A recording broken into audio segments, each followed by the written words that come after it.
Alright, let me begin by saying that if you've seen any trailers, if you read any blog posts, if you know anything about what Arch Linux is, then you already know exactly what it is, and there are no surprises waiting for you. Come on, I'm kidding. Arch Linux is critically acclaimed, genre-bending, unforgiving child of immersive sims, old-school RPGs, and visual novels. It is set in the same universe as Kingdom Come Deliverance 2. Timothy.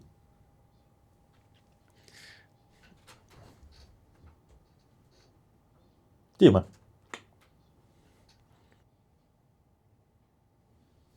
Dima. Say hi.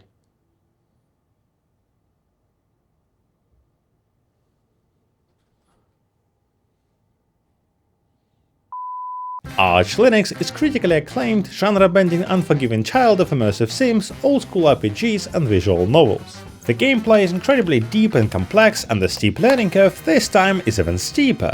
You take the role of a mysterious Linux administrator, whose goal is to build and maintain his own operating system for as long as possible. It is set in the same universe as Kingdom Come Deliverance 2, just 500 years later, and it's also a prequel to a critically acclaimed SteamOS. Now, the gameplay is solid. You have to solve an astonishing amount of technical puzzles by carefully reading journals, logs, and checking out Arch Wiki, which is the main source of knowledge. You know the game is good if it has its own wiki, but what's even better if it has a dedicated Rule 34 subreddit.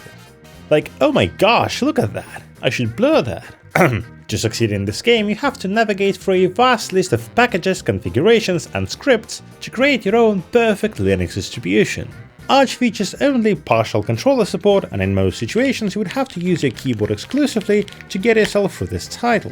In terms of storytelling, there are no characters, no dialogues, and no cutscenes. And yet the game never fails to help you feel immersed in its story. Like you can feel that it's your responsibility to maintain your own system, to fix drivers, to deal with some audio issues, and set up a web camera. Now there are two difficulty levels, X11, which is a normal difficulty, and Wayland, which basically is Give Me God of War.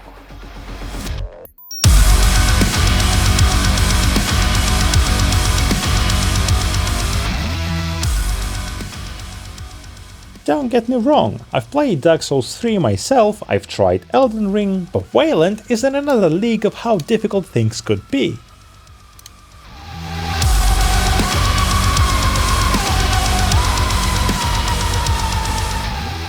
As soon as you finish first sequence of the game, which you can skip by the way by using Arch install cheat code, you'd find yourself with nothing but a minimal installation that basically works as a foundation for you to build upon. Starting right now, you have to learn how to work with a wide range of packages, from desktop environments to development tools, and configure them to your liking. The gameplay cycle revolves around package management and troubleshooting, and on the Wayland difficulty, so-called in-game balance is definitely shifted towards troubleshooting. In terms of music and sound design, there are no AAA level score with violins and pianos, but nevertheless the sound design of Arch Linux is surprisingly immersive. Like the only sound effect you'd hear throughout the whole game is the sound of your keyboard clicking over and over again, and in complete silence you'll find yourself feeling like you're really working on a real Linux system. Visually, the game is stunning, there are lots and lots of references to Matrix and Warhammer and even Vampire the Masquerade universe. Like both Bloodlines and Arch provides the same power fantasy